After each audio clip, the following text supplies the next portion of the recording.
আপনার অনেকগুলো কাজ নিয়ে কথা বললাম, খুব ঠান্ডা ঠান্ডা এবং ঠান্ডা, কিন্তু আমি কয়েকদিন আগে একটা পোস্টার দেখলাম, খুবই ভয়ঙ্কর। মানে এটা একটা চলচ্চিত্রের পোস্টার এবং সেটি হচ্ছে আপনার আরও একটি সিনেমা নাদান, এবং খুবই ভয়ঙ্করভাবে সেখানে আপনাকে দেখা যাচ্ছে। কি আছে সিনেমাটাতে? এবং আমি খুবই আগ্রহী এবং আমি অবশ্যই দেখব। অ্যাকশন থ্রিলার রোমান্টিক টাইপের কমার্শিয়াল একটা ফিল্ম করেছি। এটার গল্প একদম আমাদের পাহাড়ি একটা গল্প, পাহাড়ি মানুষদেরকে নিয়ে। সো লোকেশনটাও পাহাড়, এবং এমন লোকেশনে এত বড় সেট নিয়ে আমার মনে হয় না এই পর্যন্ত শ্যুট হয়েছে ওই জায়গায়। খুবই মানে আমি বলবো এটা জান্নাতের মতো একটা জায়গা। আচ্ছা, রেমাক্রি মানে একদম এমন একটা জায়গায় আমরা শ্যুট করেছি। সো এটা ভিজুয়ালি চোখের এত আরাম দিবে পুরো গল্প জুড়ে দর্শককে।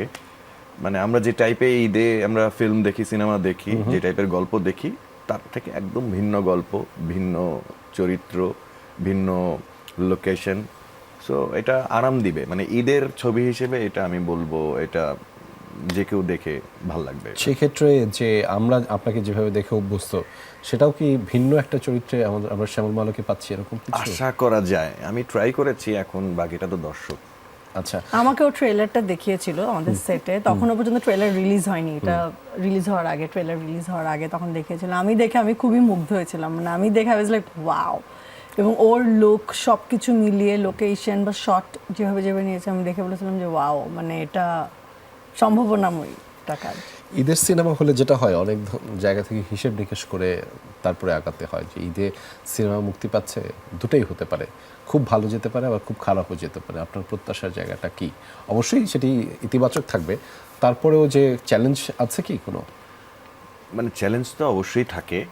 মানে আপনি যদি কোয়ালিটি কাজ করেন বা উপহার দেন, তাহলে আমার মনে হয় আপনি একটু নিশ্চিন্তেই থাকবেন। ওকে, কারণ কোয়ালিটির জায়গাটা তো আসলে সবাই মানে ওটাকেই সাপোর্ট করবে সবার আগে। Right. তো কোয়ালিটির দিক থেকে আমি বলবো যে আমার টেনশনের কিছু নেই। টেনশনটা যেহেতু নাই, সেই ক্ষেত্রে আমি একটা পজিটিভিটি দেখেছি আপনার মাঝে, আপনার ফেসবুক টাইমলাইনে। মানে আমি আরও কয়েকটা সিনেমার যে টিজার বা যেটা বলে ছোট ছোট করে অংশ, সেটি আপনি দারুণভাবে শেয়ার দিয়েছেন এবং আপনি খুব পজিটিভ একটা ভাইব দেওয়ার চেষ্টা করেছেন এবং আপনি শুভকামনা জানিয়েছেন প্রত্যেককেই। অবশ্যই। সবাই তো আপনার কম্পিটিটর। আমি তো অবশ্যই মানে আমি চাই সবার ফিল্ম হিট হোক, ইন্ডাস্ট্রি বড় হোক। মানে এবার যদি 9টা সিনেমা বের হয়, 9টা সিনেমার 9টাই যেন মানে বেড়ে ওঠে, ইন্ডাস্ট্রি যেন বেড়ে ওঠে। আমি শুধু আমার সিনেমা আমার সিনেমা করে আমি এটা আমাদের সিনেমা হোক, মানে সবার, হ্যাঁ বাংলাদেশের সিনেমা। বাংলাদেশের সিনেমা। সো আমি চাই সবগুলো হিট হোক, আমারটা সহ। জি, অবশ্যই। সারিকা, একটু সিনেমা হলে যাওয়ার গল্পটা একটু শুনতে চাই। ঈদের সময় কি কখনো গিয়েছেন, বা প্রথম সিনেমা হলে গিয়ে সিনেমা দেখার অভিজ্ঞতাটা কেমন ছিল? প্রথম সিনেমা হলে কবে গিয়েছি সেটা আমার ঠিক খেয়াল নেই, বাট আমরা মানে ফ্যামিলি হিসেবে, আমি, আমার হাজব্যান্ড, আমার মেয়ে, আমরা প্রায় সময় অ্যাকচুয়ালি যে আমরা হলে যেয়ে মুভি দেখি। এবং অনেক সময় অনেকে বলে যে আচ্ছা হলে যে দেখা দরকার পরে, কিন্তু আমার মতে যে না, আমি হলে যে টিকিট কেটে দেখছি, মানে এমন না আমি ইনভিটেশনেই যে শুধু দেখছি, আমি নিজে আলাদা করে যে টিকিট, এটাও কিন্তু ফর্ম অফ অ্যাপ্রিসিয়েশন বা এটাকে সাপোর্ট করা। সো প্রতিটা মানুষ যদি এভাবে যে হলে টিকিট কেটে মুভি দেখে, সো ইন্ডাস্ট্রি অটোমেটিক্যালি গ্রো করবে। আমি চেষ্টা করি যে কটা মুভি রিলিজ হোক না কেন, কম বেশি সব তো দেখার সময় হয় না বা সুযোগ হয় না, সব মুভি হয়তো বাচ্চাকে নিয়ে দেখতেও পারছি না, বাট দেখার চেষ্টা করি। আমি মূলত আমরা প্রায় সময় যে দেখার চেষ্টা করি। রনক রিপন ভাই, আমি একটু ফিরতে চাই। আপনার যেই কাজগুলোতে আমি মুগ্ধ, তার অধিকাংশ কাজ হচ্ছে ওটিটিতে। আমি হয়তো আপনার নাটক হয়তো আমি কম দেখেছি, এটা আমার দৈন্যতা, কিন্তু ওটিটির কাজটায় আপনি এত দুর্দান্ত রকমের পারফর্ম করেন, এত দুর্দান্ত রকমের ডেলিভারি দেন, মানে কি থাকে এবং নতুন কি কি কাজ আসতেছে লাইক অভিনেতা হিসাবে? হ্যাঁ, আছে কিছু কাজ বলা যাবে? হ্যাঁ, অবশ্যই বলা যাবে। ওটিটি বা টেলিভিশন, আমি ফরম্যাট, অভিনয় তো আসলে প্রত্যেকটা জায়গায় একই। এটা আপনারা মনে করেন, আমরা দর্শকরা এক একজন এক এক রকম নেই। হ্যাঁ, অভিনেতা তো আসলে জলের মতো, আমি এর আগেও বলেছি যে আপনি যখন যে পাত্রে রাখবেন সেই পাত্রের আকার ধারণ করে ফেলবে আসলে। এইখানে আসলে স্কোপটা ভালো পাওয়া গেছে, বা অভিনয় করতে গিয়ে সেই বড় একটা ফাস্ট একটা জায়গা আমি পেয়েছি আর ওটিটিতে। আর অভিনীত যে কাজগুলো আসছে, এর মধ্যে প্রসূন রহমানের একটা ফিল্মে অভিনয় করেছি, সেখানে আমি মানে অ্যান্টাগনিস্ট, শেকন নামে, FS নাইম আছে ওটাতে।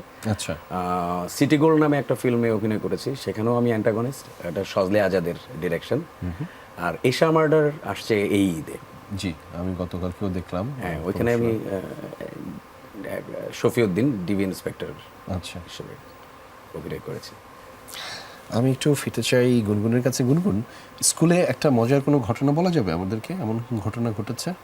স্কুলে আমরা অনেক চালাকি করছি, যেমন আমরা ললিপপ কিনবো আমাদের ক্যান্টিন থেকে 10 টাকার, কিন্তু আমরা 4টা পাওয়া যায়, দুইটা করে 10 টাকা। 10 টাকা। এখন আমি আমার ফ্রেন্ড কি করছি, আমি সামনে যে 2টা কিনছি, আমার ফ্রেন্ড পিছনে ছিল, ফ্রেন্ড পিছনে যেয়ে কিনে ফেলছি। মোট কটা হয়ে গেছে তাতে? 8টা। 8টা। ডাবল পেয়েছো। 10 টাকায়? বাহ, ভালো হচ্ছে। এটাই মজার ঘটনা। এরকম আমরা সবাই মনে হয় আমাদের কম বেশি ছোটবেলার এরকম গল্প আছে। প্রচুর। এবার ঈদে সিনেমা হলে যাওয়া হবে বা কোনো সিনেমা দেখা হবে? তার সিনেমা দেখা হবে? জানি না, ইচ্ছা আছে? আছে, আচ্ছা, আমাদের বাসায় দেখে নিব না, বাসায় দেখে নিবে? আমাদের টিভিতে সিনেমা হল আছে। টিভিতেই একটা সিনেমা হল আছে, রাইট। আমরা ছোটবেলায় সিনেমা দেখতাম টেলিভিশনে, যে সবাই একসাথে বসে। এখনো বাসায় বসে এরকম দেখেন সবাই মিলে? হ্যাঁ, বাহ, বাবার ছুটি থাকলেই দেখি। বাবার ছুটি থাকলেই দেখেন।